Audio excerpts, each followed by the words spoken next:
Мектепке дайындық қызығы мен шыжығы көп шаруа. Оның үстіне мектеп формасы мен құрал жабдықтардың бағасы күн санап өсіп барады. Ал мемлекеттен бөлінген 40 мың теңге баланың толыққанды қажеттілігіне жетеді ме екен? Бір баланы мектепке дайындауға қанша қаражат кетеді? Бірге білсек.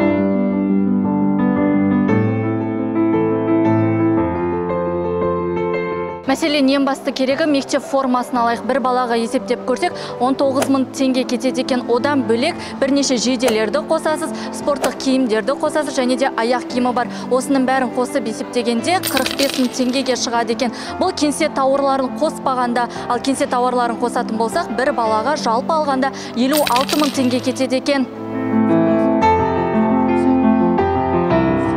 Ал көп балалы отбасыларды айтудың өзі артық. Балаларын мектепке дайындап үлгерген ата-аналар бағаның қымбат екенін айтуда. Қазір балаларыңызды мектепке дайындап жатырсыз. Мысалға, қанша қаражат кетті? Мектеп формасынан бастайықшы?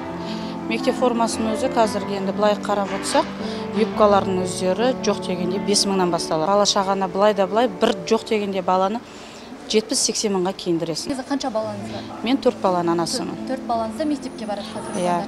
4 баланың бір балаға қанша теңге кетті? 75 мың кетіп отыр ғой бір баланың өзі. Бір баланың өзіне? Спортивкасы бар, ақ рубашка, кофталары бар, шалбарлары бар, аяқ киімдері бар.